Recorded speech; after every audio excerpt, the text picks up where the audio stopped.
hooded novice stumbled into the antechamber and fell against the stone threshold as two senior initiates grabbed both shoulders and hauled the body upright. Suspicion tightened the occult researcher's throat the moment he saw the novice's pupils fixed on a point beyond the lamps. The change was not only visible, it carried social consequence. Initiates now treated the novice differently in the way they closed ranks. He moved forward to steady the smaller figure and to inspect the torn initiation mask on the floor. The immediate problem was plain and urgent. A rite that the cult claimed produced permanent alteration had evidently done so, and the researcher had to document whether that claim was truth or propaganda. He kept his pace measured. The occult researcher had worked with brittle parchments and yellowed depositions for 2 decades. Suspicion shaped his first movements, then curiosity drew his fingers to the torn leather. He had come to the precinct that evening on a narrow credential, an old contact's note, and a promise to accept no spectacle without evidence. He did not expect a live failure at the threshold. He did not expect initiates to speak in clipped bursts, while one of their own collapsed between them. "Novice," barked a voice. "Answer when you can." Senior initiate called out as he knelt. "Novice, look at me." The voice belonged to senior initiate, sharp and practical. The novice did not follow the command. Instead, the novice's mouth moved around syllables that were not directed at anyone in the chamber. The researcher crouched. He touched the leather mask and found it warm. He smelled oil, smoke, and the sour tang of sweat. He watched the novice's hands flex like a person trying to remember a walk they once knew by heart. He wrote a single line in his notebook. Alteration observed, gaze fixed externally, mask torn, motor coherence intact. He did not write metaphors. He recorded what he could test. Senior initiate looked up at him. "You shouldn't be here." Researcher, senior initiate, "The threshold is not for the curious." Senior initiate's voice carried authority and something older. A claim about boundaries. The researcher kept his voice steady. "I am here to document what you will not disclose in public records," he replied. "I need to see beyond the antechamber." His answer was a choice and also a breach. The temple guardians formed a slow ring. Their sandals scraped the stone. One of them, a broad man with a chipped bronze armband, stepped between the researcher and the stair. No cameras near the basin. Temple guardian, no notes by the light. You know the rule. The guardian's posture changed when he noticed the researcher a satchel. The man reached for it, but the researcher tightened his grip and did not let go. That small resistance sharpened the room. They argued in short lines. "High priestess will decide." A temple guardian added, "High priestess will decide if you may stay." The researcher accepted the condition. He followed them downward after a hesitant exchange, and after senior initiate wrapped a damp cloth around the novice's head. There was an undercurrent of fear in the chamber now, not from the researcher alone. People moved with the care of those handling a fragile but dangerous mechanism. The vaulted hall lay deeper into the earth. A single descent of 17 carved steps took them into a space with a stone basin at its center. Lamps clustered on wrought iron arms and sent reflections across the basin's dark water. The high priestess waited beneath a low archway, black robe draped, hands folded. She watched the researcher as if counting the exact distance between his feet and the basin edge. The researcher introduced himself by action rather than title. He stepped to the basin and set his recorder on a rock. He lifted his loupe and inspected the basin's rim where sigils had been incised.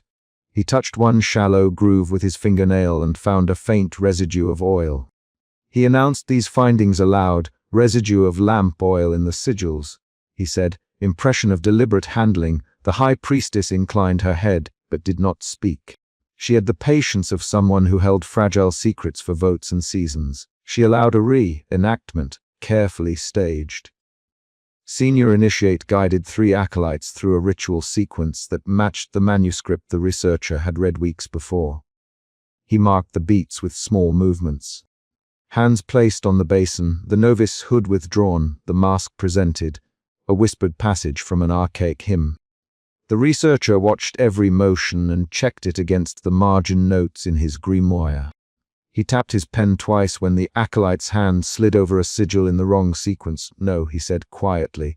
"That sequence changes output." The high priestess did not argue. He raised his camera for a wide shot and felt the lens resist. The shutter clicked and the frame stayed black for a long breath. The researcher tried again. The camera failed to record clear imagery. The footage later showed a thin band of static with a faint hello around the basin. He felt the heat of embarrassment and a new sensation. The ritual had what technicians call a refusal event. His recorder's readout flickered. His gloves sweated.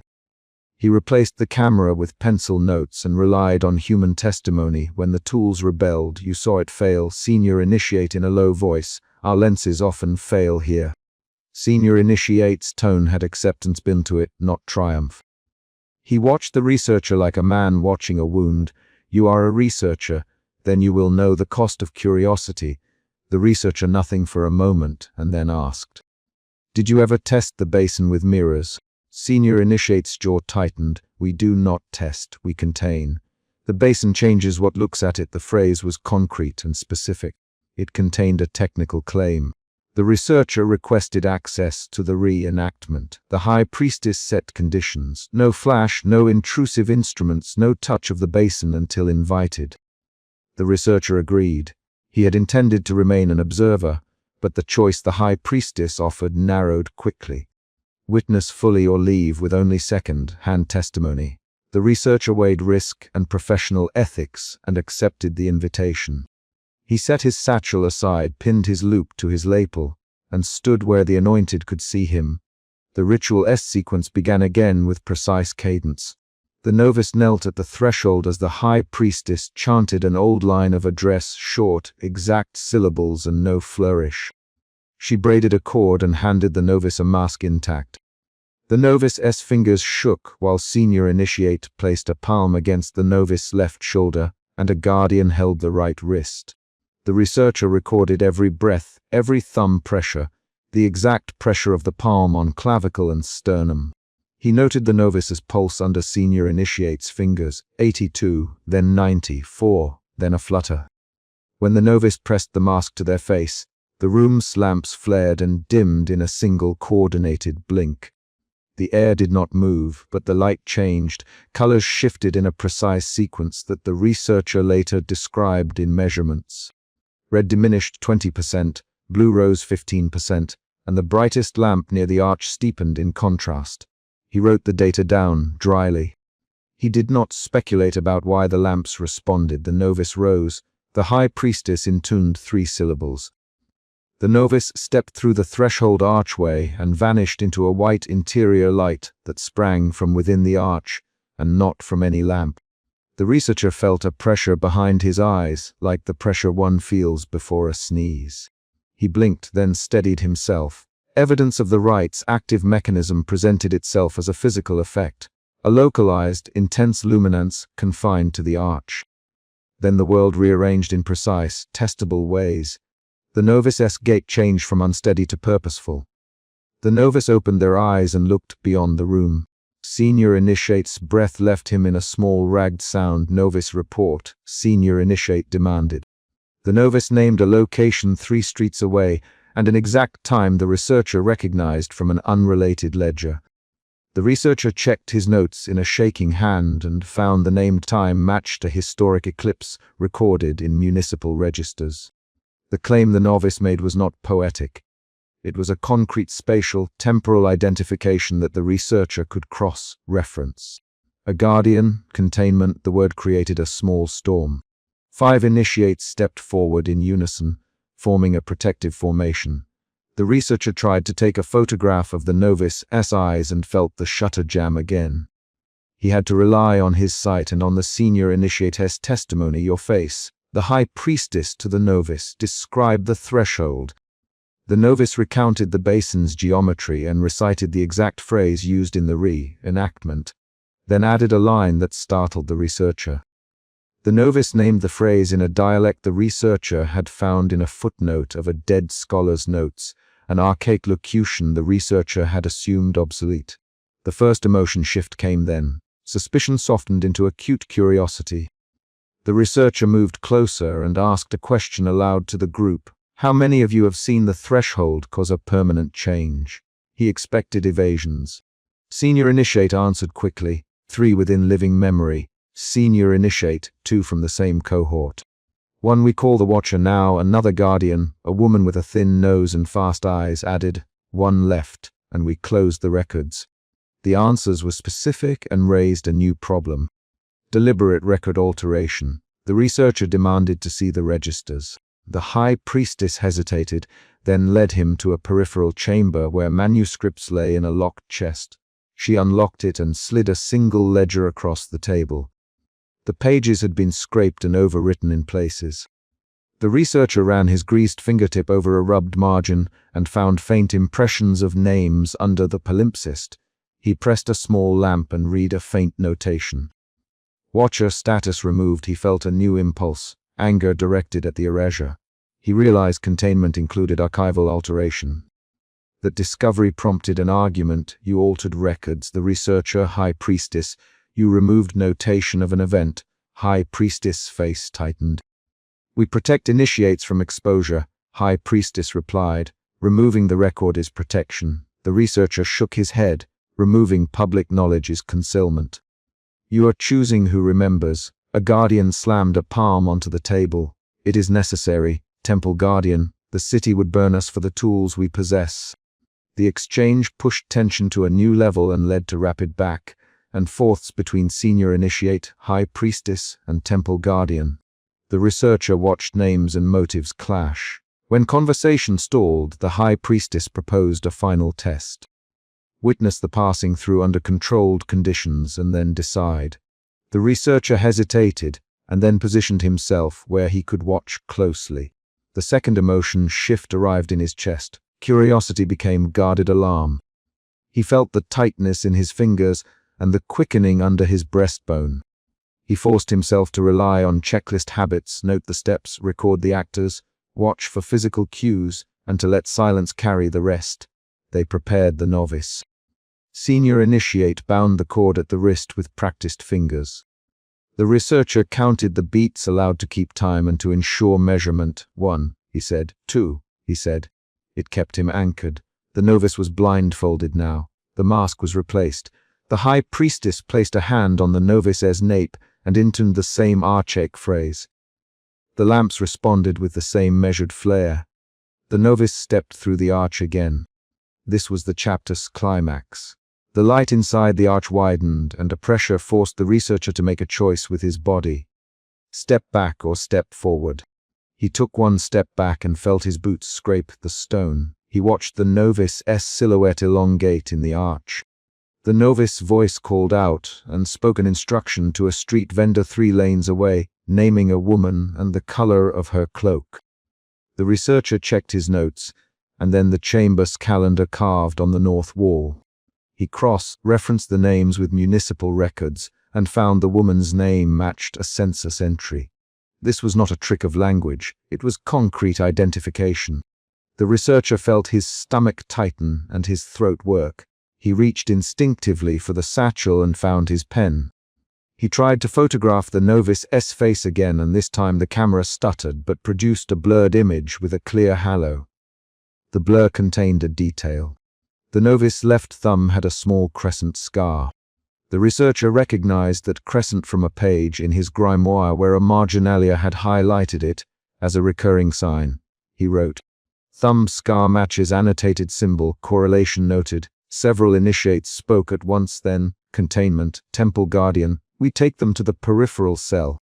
Senior Initiate argued, we must hold and consult the Watcher. The High Priestess interjected, we must not weaponize this knowledge.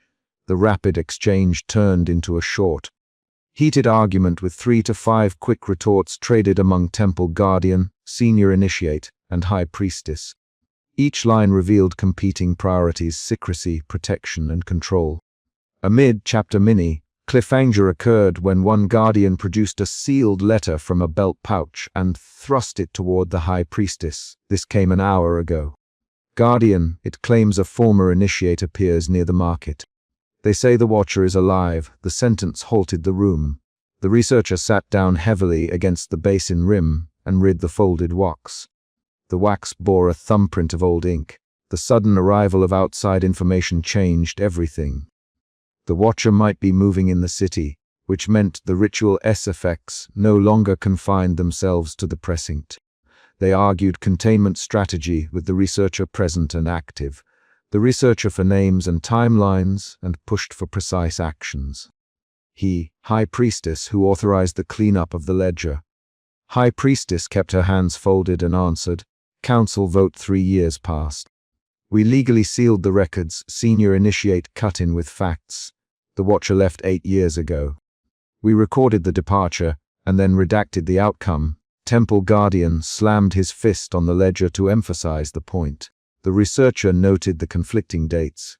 That discrepancy suggested either a falsified chain of custody or an internal schism. The researcher moved to interview the novice while the others argued strategy. He shot direct questions. "Novice, tell me what you saw beyond the arch." The novice answered in measured words. "I saw a woman with a blue cloak at the stall on 3rd Street. Novice, I saw a child spit on the curb at 9 steps from the well." The novice named concrete sites and actions. The researcher had the city map memorized. 3rd Street and the stall corresponded to a place 20 minutes from the precinct by foot. He filed that away as a lead to follow. The argument continued and escalated to a choice. Expose the method to authorities and risk persecution, or hide it and risk the method being used without oversight. Senior Initiate wanted counsel from the Watcher. Temple Guardian argued for immediate lockdown. High Priestess proposed a selective disclosure to trusted members. The researcher recorded each stance and observed the group dynamic. Senior Initiate's voice carried pragmatism, Temple Guardian's words carried fear, and High Priestess's language balanced legal and moral calculus. The researcher intervened only to request the ledger again, and to ask for a chance to inspect the novice's mask shard before it was sealed. They argued for an hour while the novice slept. The researcher examined other artifacts on the table. A length of braided cord, a small amphora lid, a strip of wax with impressions. He compared the cord's weave to a photograph in his grimoire and found a match to a cult that operated along trading routes. Each match suggested institutional continuity rather than a local oddity. He wrote a note and slid it to Senior Initiate. Senior Initiate read it with narrowed eyes and then whispered to the High Priestess. They shared a private exchange and then told the researcher, "We will let you keep a shard, under condition you do not publish an actionable method." The researcher accepted the shard. The choice was an ethical cost he catalogued in his ledger. They walked him back to the stone stair where night squeezed the courtyard. The researcher strapped the shard in his satchel and felt its edge press through the leather. He held the shard by a corner with his fingers and identified the pattern of tool marks. He counted steps as he climbed. The presence of the shard in his hand changed the researcher's options. He could expose the method and risk the cult's rage. Or he could withhold the information and track the Watcher himself. He felt resolve gather in a precise plan rather than a vague determination. The chapter did not close with a speech. It ended on a concrete beat. As the researcher reached the final landing, he found a bench and a ledger placed upon it with a single seal broken. The ledger's page bore a torn entry. The Watcher's name and a date 20 years past, crossed out and replaced with another name. He left the precinct with the shard and the ledger's marginal note folded inside his coat. At the top of the stair, a guard closed an iron gate with a single, decisive clang that echoed down the stone. The sound registered as proof that the precinct had decided to keep its mechanism intact and its records selective. The researcher patted his satchel, checked the shard's position, and started to walk toward the city. He had a lead, a piece of evidence, and a choice to make. The ledger and the shard were discrete items that required action rather than reflection. Emotion root. Suspicion had started the chapter and had pushed the researcher into the precinct. It had moved through curiosity and become guarded alarm, then turned to analytical resolve. The shifts appeared in his movements, his questions, and the tightening of his fingers on pen and shard. He had arrived for evidence and left carrying a physical object and a record that had been edited. The alteration in the ledger itself provided a concrete decision point for next steps. Pursue the Watcher on the city's streets or expose the cult's archival erasure at the cost of igniting open conflict. Outside, the night held ordinary merchants and a street lamp with chipped glass. The researcher paused, took a single breath, and placed the shard in a narrow inner pocket. He checked off items on his mental list. Shard secured, ledger concealed, route to 3rd Street planned. Then he walked into the chorus of the market, listening for the sound of a vendor calling for a blue, cloaked woman. And for the first time in the night, the researcher felt that mechanics of his investigation come into focus through actionable steps rather than through unsettled images. He had evidence, witnesses with opposing motives, and a new problem of disclosure. He moved south toward 3rd Street, where the novice had pointed, and he kept his notebook open for the exact moment when real proof would appear once more. The elder convulsed and began tracing sharp, looping glyphs in the air while 2 senior initiates held his shoulders flat against the winehouse table. Suspicion lodged in the researcher's throat. He moved closer, letting the lamplight strike the thin scar above his eyebrow and the brass loop at his chest. The occult researcher watched the elder's fingers cut impossible arcs through the candlelight and thought of the hooded novice who had fallen against the stone threshold 2 nights before, pupils fixed on a point beyond the lamps. That memory, the novice's rigid hands and the sudden empty stare, drove the researcher's choice to stay in a room where most sensible men had left. He kept his voice low and precise. "Tell me exactly what you see," the researcher said. The elder's eyes flicked to him once. "I see the lines again," the elder said. "I see the basin." His jaw clenched. A breath left him like a small gust of embers. The 2 senior initiates, Silas and Marrows, tightened their grips. Silence landed on the table with the weight of a ledger. Suspicion stayed with the researcher. He set his satchel on the floor and opened the leather book because he needed to mark details as proof, not as poetry. "Silas, Marrows, ease his shoulders," the researcher ordered. He did not ask permission. The men obeyed an inch, then tightened. "Marrows, tell me where you felt the change in his sight." Marrows spat. "At the fringe of the lamp." His pupils wouldn't follow the flame. They fixed on a shape. He spoke names that none of us knew. Marrows' mouth was a hard line. "You saw that too, Marrows?" the researcher asked. "Tell me." "I saw the pupils." Marrows, he looked like he watched a new constellation. He traced it with his hand, the researcher recorded. Elder traces glyphs, pupils indifferent to flame. Speech contains unknown names. He felt a second emotion shift. Curiosity replaced mere suspicion. He moved his hand to the rim of the table and tapped his ring where the scratched seal caught the candlelight. He thought of the manuscript margins he had catalogued the week before. The same kind of marginalia, small star, like dots among the text, had been scored with a needle. "Elder, what did you touch before this?" the researcher asked. The elder's fingers jerked toward his chest. "A token," the elder rasped, "a small disc." It warmed. It looked at me. His voice dropped to a rasp and the breath came back as a thin cough. The researcher's jaw tightened. Doubt moved in. Could the memory be trusted? The elder's speech had already shown fractures. The researcher needed evidence beyond oral testimony. He reached for the token when Silas slid it from beneath the elder's linen, wrapping it in a scrap of cloth. The token was a flat bronze disc with a stamped snake and an inlaid eye of dark glass. When the researcher held it, the glass seemed to reflect the lamplight differently. The sheen contained thin lines that did not align with the lamp's flame. He held it at arm's length and watched a fine hairline in the glass catch in a way that made his own fingernails look blurred at the edges. He swallowed. Fear arrived as the second emotion shift. The token did not behave like ordinary metal or glass. "Show me where you keep this in the house," the researcher said. He kept his voice composed. "Where was it before tonight?" Marrows answered. "In the back room, by a shelf." The elder always handled it alone. The researcher set the token on the table and eased back. He wanted the token to be examined by another hand. He wanted a witness who could not be accused later of collusion. The silent scribe stepped forward. He had kept to the doorway until now, fingers stained at the nails with iron, grey ink. He spoke rarely, but when he did, his words were clean. "There is a fragment," he said, "a smear of a formula in a private volume. I copied the margin last month.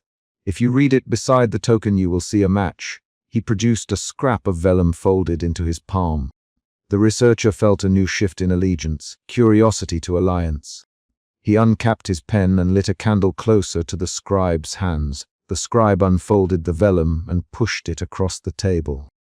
Ink had been scored along the edge like a cipher. The marks were not letters, but a pattern of stakes and loops that repeated the same star, like dots the researcher had seen in the token's glass.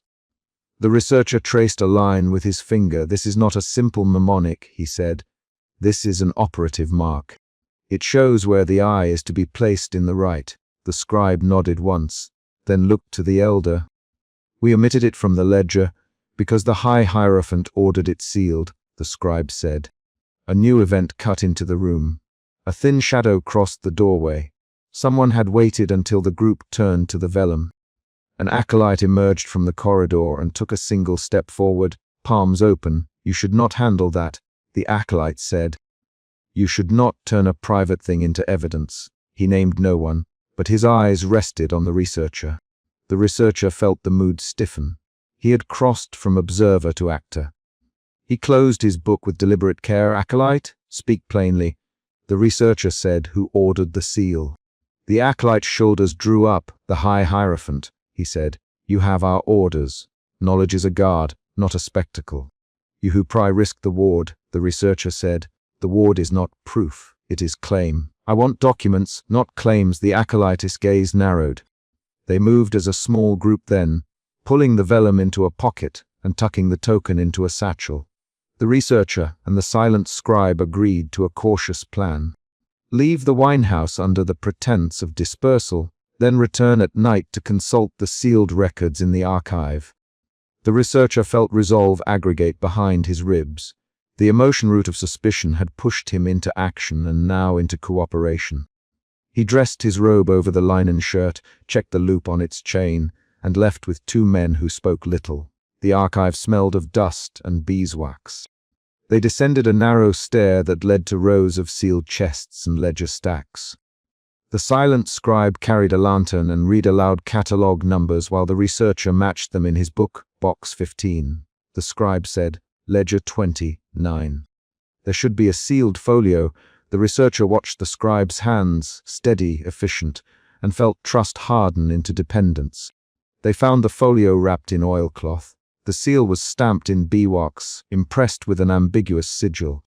The researcher broke the seal and drew a breath that felt like an intake for a plunge. He opened the folio and found an erasure. Lines scored out with a file and re-inked marginalia that redirected the ritual's phrasing. Where the original had a step describing a communal chant, the erased text substituted a command to require an object be exposed to a single initiate.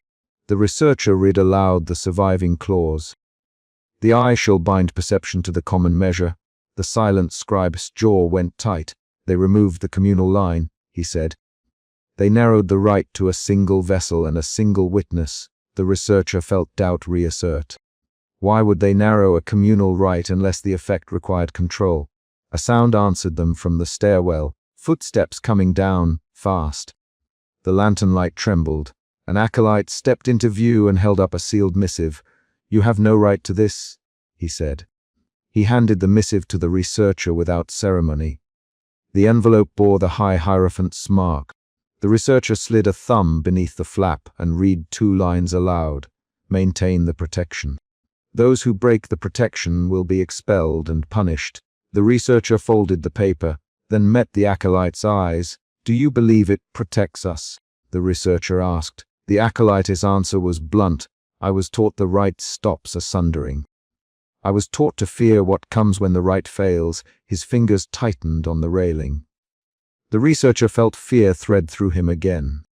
This time fear was not an abstract tremor but a practical calculation: exile, loss of access to archives, and the possibility of threats to his person. He weighed his options. A messenger arrived that night. The warrant of the High Hierophant, delivered by brute hand and a plain voice. You are to attend a sanctioned reenactment in the subterranean hall. The messenger read. Witness the process under guarantee of order. The messenger's boots scuffed the flagstones. His hand did not tremble. The researcher folded his hands over the book and set his jaw. He had documented the elder's behavior, the token, and the altered ledger. He had aligned with the silent scribe. He could refuse the reenactment and risk being accused of fabrication. He could accept and risk being marked by the rite. He chose observation. They prepared the vaulted hall at midnight. 2 senior initiates arranged lampstands. The High Hierophant did not appear, but his messenger read a short declaration and left. Silas and Marrows arrayed their cloaks over a volunteer who had agreed to the ceremony under oath. The researcher inspected the stone dais where a shallow basin had been set. It held water that reflected the lamp flames like glass. The researcher checked the basin's rim. It had a finely cut groove in which a tiny disc could rest. Volunteer, step forward. Silas, the volunteer's jaw worked. He took the basin's edge with one hand. The researcher sat on a low bench and recorded each motion. The volunteer placed his palm on the disc. The senior initiates chanted a measured phrase. The volunteer's breathing changed. It became a quick in and out that struck the researcher in his bones. Then the volunteer collapsed through the sequence, keeling as though a trapdoor had opened beneath him.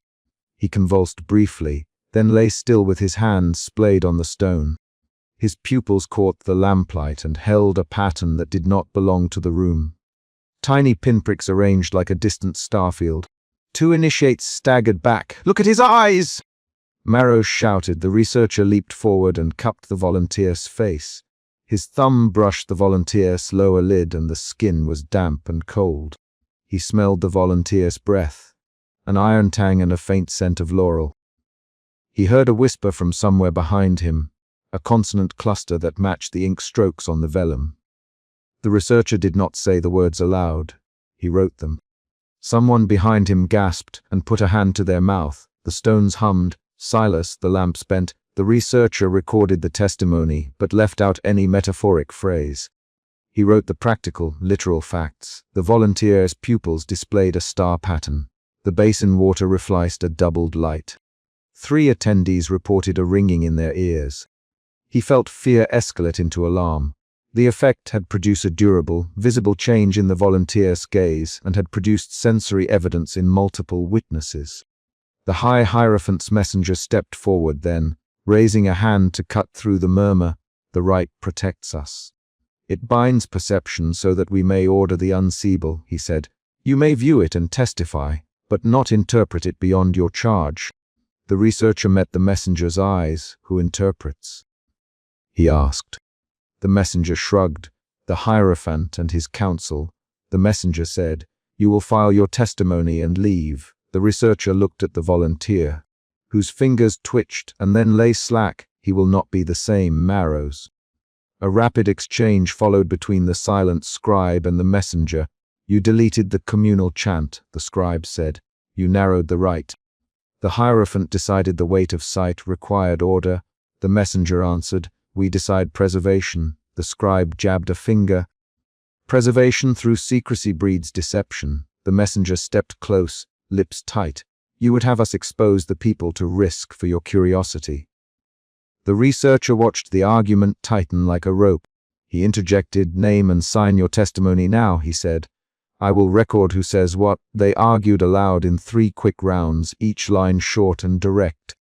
"The Hierophant governs," the messenger said. "High Hierophant does not govern in this house alone." The scribe replied, "Silas Marrows, what did you hear?" The researcher asked. "We heard names. Silas, I heard the volunteer name a child. No one in the order knows. I heard a place." Marrows added, "A basin and a carved stair below the city." The researcher wrote the place down. A small twist of understanding occurred. The rite did not only alter vision, it anchored memory to a specific geography. After the reenactment, the hall broke into motion. Some initiates moved to cover the volunteer with a robe. One man, pale and shaking, fled into the night without collecting his cloak. The researcher pursued him a step, then held back. He knew the man could be frightened into telling a story that would change nothing. He also knew that a fleeing witness could be useful. The silent scribe stayed beside him and whispered. He ran toward the old quay. He always walks there to steady himself. They watched the man disappear into the lamplight, and then the lamplight swallowed him. They returned to the winehouse corridor under a thin rain of cinders from a nearby brazier. The researcher felt the ledger of obligations in his pockets. He prepared to leave when he found a small, folded note tucked beneath his study door at dawn. The envelope bore a simple inked mark, and the edge of the wax was imprinted with a thumbprint. He slit it open with his loop blade. Inside was a single sentence written by a neat hand. Stop your questions or leave the order. No name. No signature. The researcher read it twice. His hands did not shake when he held the paper, but his jaw set. He pinned the note to his workspace with a small brass clip. He checked the vellum and the token again. A subtle shimmer stayed at the edge of his vision when he turned his head rapidly. A small, peripheral misregistration of the window frame compared with the bookshelf. He did not write about the shimmer in his ledger. He recorded a physical, verifiable detail instead. His peripheral sight registered a misalignment of 13 millimeters between the window sash and the bookshelf edge when he moved his head. He himself that an accurate ledger would be the only defense. He wrote a brief witness statement and left it with the silent scribe, Silas, Marrows, the volunteer, the messenger, the acolyte. Name them where you can, he said. Name what you saw in clear terms. No metaphors. No conjecture. The scribe nodded and folded the vellum back into his pocket. The researcher left the house with a token of his own. A sealed attestation from the silent scribe that read, I, silent scribe, attest to the observation of the basin and to the removal of the communal chant. It bore the scribe's iron-grey thumbprint. Outside, the quay was wet and the rope lines on the moored skiffs threw reflections. The researcher paused and pulled his coat close. He felt the final emotion shift of the chapter. The mounting suspicion that had become active inquiry had now narrowed to cautious dread. He had witnesses, he had a token. He had an erased ledger, he had been told to stop. The choice before him narrowed into a clear hinge. Yield to the order and lose access to the records he needed, or press on and risk formal expulsion and worse. At dawn he returned to his study to catalogue the night's notes. He set the token under a sheet of vellum and ran a pencil rub across the seal to capture its edge. The rub showed a cut like a crescent with 3 tiny dots. He traced each line in his ledger, dated and timed. He was careful to note who had witnessed each step. He had one concrete action unresolved. The sealed note asked him to stop, but the High Hierophant's missive required that he attend the sanctioned reenactment. He had to decide which order held. He looked across the room and found under the door another small object. A second token slipped under the sill. He lifted it and turned it in his palm. It was blank on one face and bore a small scratch on the other.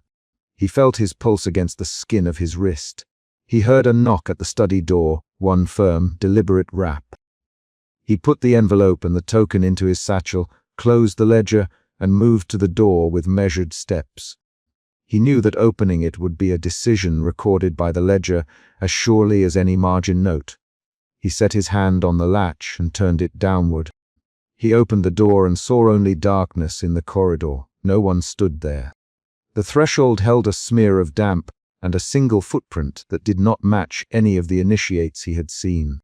He closed the door again, but not before a faint impression remained in his memory.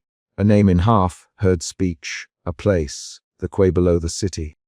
He returned to the desk, slid the sealed token into the pages of his ledger, and waited to see which of his choices would be tested next. A hooded initiate stumbled from the vaulted doorway and collapsed against the stone threshold, eyes fixed past the lamps and refusing the outstretched hand of a relative. Suspicion tightened the occult researcher's throat the moment he saw the acolyte's pupils fixed on a point beyond the light. He stepped forward to force a read of the change with his own hands. Voices rose immediately, sharp, practical, relatives demanding explanation, senior initiates asserting ritual boundaries, an elder insisting the change was the rite's consecration. The central problem declared itself in that doorway. This initiation had produced a permanent change in how the young person recognized faces and things, and the community argued whether that change belonged to the cult or to the family. He had seen a falling novice before. He had documented the first stumble at the antechamber in the earlier rite, and he remembered the elder who convulsed and traced glyphs in the wine-house. That memory sat under his ribs like an old stitch. Now suspicion shifted into a hard, procedural curiosity. The researcher moved closer to observe, to test, to record what others wanted kept hidden. He touched the initiate's forearm and found the skin cool and damp. His fingers smelled of oil and crushed root. He counted the breaths and watched the set of the jaw. His actions showed the emotion that drove him, suspicion, without letting the room mistake it for accusation. "Who is this?" said the family member, voice harsh and immediate. "Who have you made him into?" "He is an acolyte of the rites," senior initiator said, stepping between the family and the doorway. "You mean you made him blind to us?" the family member answered. The elder's hand rested on the carved staff by his knee. He spoke in measured phrases that others repeated. "Consecration requires an unmaking. The site is given and taken for the sake of revelation." The researcher listened to the words, watched the elder's mouth, and logged the posture. Weight on the right hip, thumb rubbing the staff's fluted top. He recorded the physical detail because words alone were reputations. Objects and movements could betray intent. They moved the initiate to the stone bench beside the basin. The room smelled of cold water, tallow, and a faint metal tang. The researcher kept his movements deliberate. He slid the hood back enough to expose a narrow face and the curling dark hair damp with sweat. He spoke once. "Look at me, please." The initiate's lids rose. The pupils stayed dilated, as if the lamps were too small for whatever he was seeing. "Name him." The researcher. "Alekos." The family member answered. "Alekos, can you see me?" The researcher tapped his brass loop at his chest, a practiced, small action he hoped would register as a familiar test.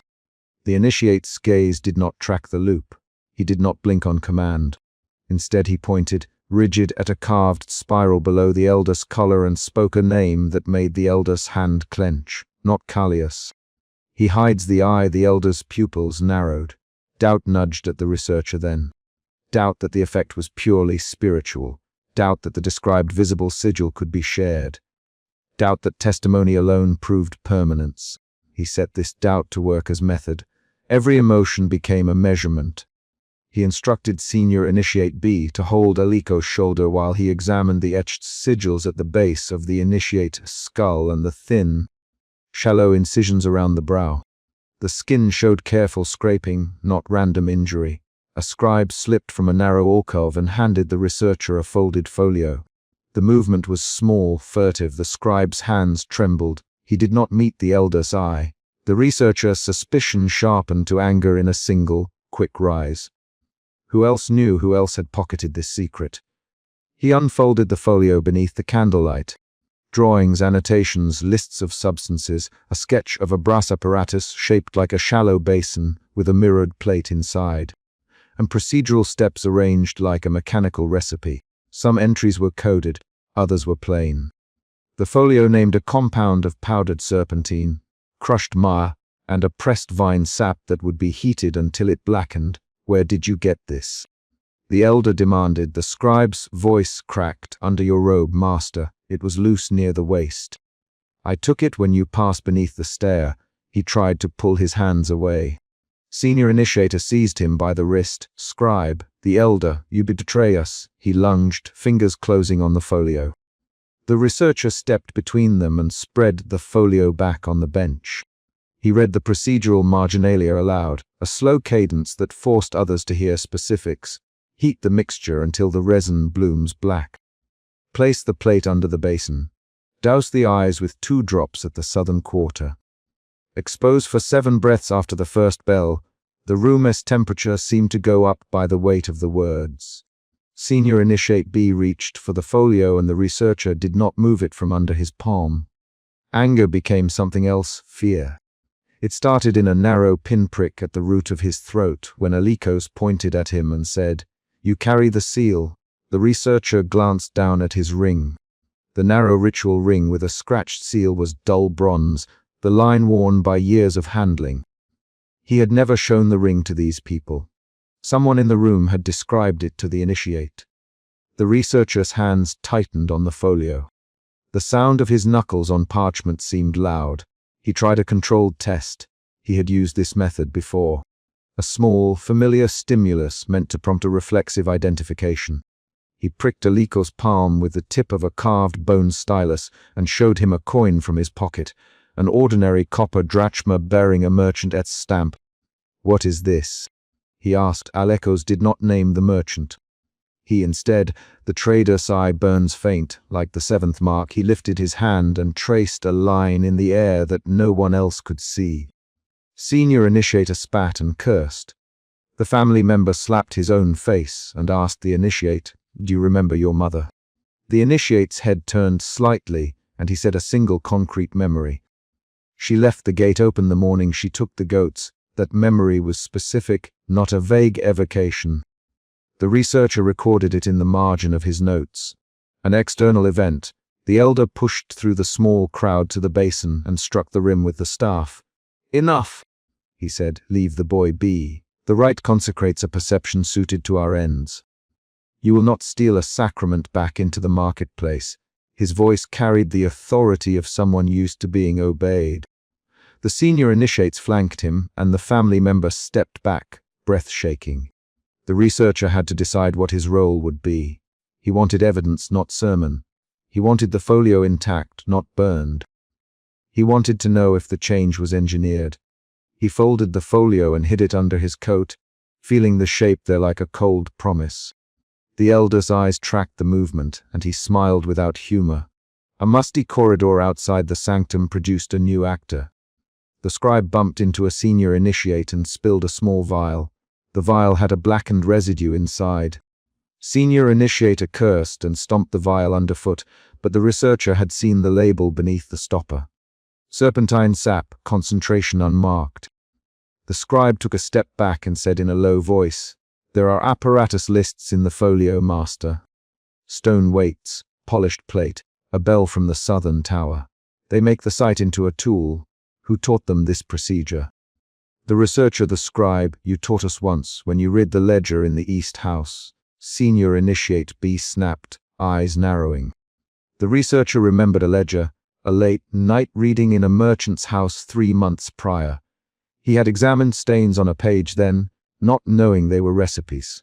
A new shift moved through him, from fear into a cold clarity. If the rite could be made by apparatus and compounds, then the community had engineered an effect that presented as spiritual transformation. That meant the cult's power could be made and replicated, and that knowledge could be commodified. The elder saw the look on the researcher's face, and caught it for what it was. "You pry where you should not," he said. "Our work is not for those who do not bind themselves." He stepped forward and seized the researcher's coat lapel. The researcher did not let go of the folio. A scuffle followed. Senior initiator shoved the scribe to the floor, and senior initiate B reached for the folio. The researcher twisted his body, and the folio remained under his hand. He felt the breath taken by the room stop and start again. He felt his pulse in his ear. In the physical struggle, the initiate, Alikos, suddenly sat up and reached toward the elder. His fingers grazed the elder's sleeve. Alikos' face went taut, and he pointed directly at the researcher. "He hides the 3 scratches on his ring, Alekos. He hides the shape beneath the loop." He named 2 details the researcher had assumed private. The thin vertical scar above his left eyebrow, the ink stain near his right index finger. The researcher heard the room invent a hush. The researcher swallowed and felt something shift inside his head, something like an internal dial moving. When Alekos' fingers touched his hand, the researcher did not simply feel contact. The world rearranged around faces into layers. The senior initiates were still there, but their faces lay upon a darker, tighter mesh of lines, masks that lifted and revealed worked seams and fastenings beneath. Where a man's cheekbone had been, there was a panel with tiny pegs and a central hole. The elder's eyes had a thin ring of carved ivory embedded beneath the iris. The researcher drew a single, involuntary breath and tasted metal. He experienced his first emotional shift of the chapter in a single vertical movement. Suspicion, curiosity, fear, stunned, pragmatic clarity. He acted on the new clarity. He pulled his hand back and gripped the folio with both fists. The elder lunged to close ranks and a senior initiate grabbed at his sleeve. "You are infected, researcher," the elder hissed. "You have touched them. You carry the contagion into town. Tell me what they do to the eyes." The researcher. He summoned the scholar's voice he always used when he needed facts more than fury. "They bind sight to purpose," the elder answered. "They force a looking that sees what we require. Show me the apparatus," the researcher demanded. A sudden new external event.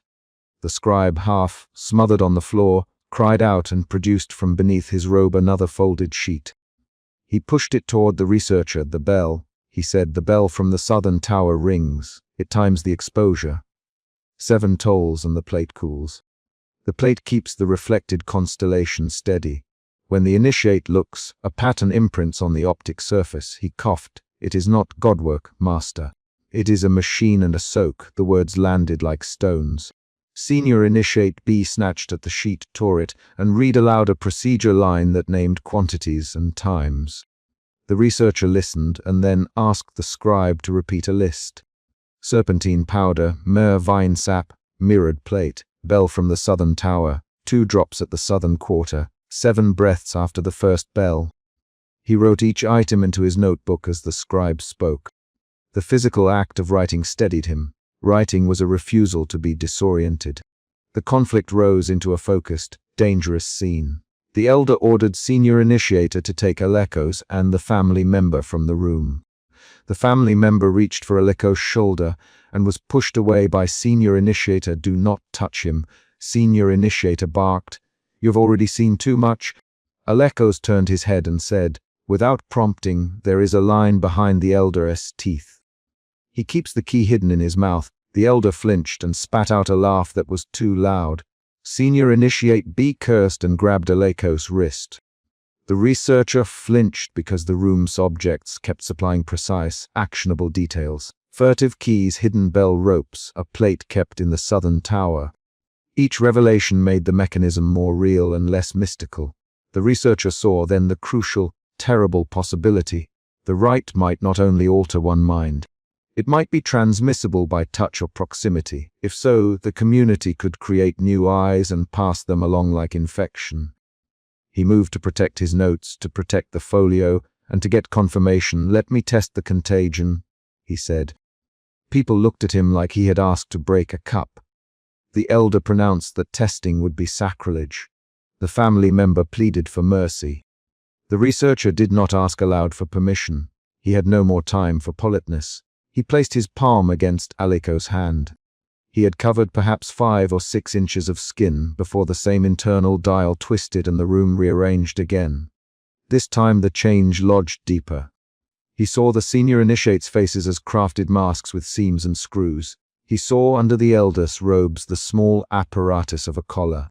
He saw the scribe's left hand tremble with a faint white dust on the knuckles, serpentine powder. The contagion had occurred in a single contact. The researcher did not feel possession. He felt addition. The world had more information and less nuisance. He saw the seam under the elder's jaw where a tiny, dark plate attached. He saw where a bell rope wound behind the east beam. He saw the shape of a small polished plate, no larger than his palm, hidden beneath a curtain. He could not unsee these concrete facts. Panic ran through some in the room. Senior Initiator lunged for the researcher with a short blade. The researcher stepped back and dropped the folio to the bench. The single movement made the folio fall open, and a loose sheet slid free. It showed a diagram of the ring and a close-up of a finger with 3 scratches near the nail, matching the researcher's ring. He looked down at his hand. The 3 scratches were there, faint and vertical. He had assumed they were from years of handling. Alekos had named them. The elder snarled. "You will not make this public," he said. He gestured and 2 senior initiates moved to seize the researcher. The researcher felt his throat tighten and his jaw set. He had choices: run, publish, or submit. The chapter's arc narrowed to this decision. He moved to the lamplit study adjacent to the sanctum. He kept the folio under his coat and the opened diagram in his palm.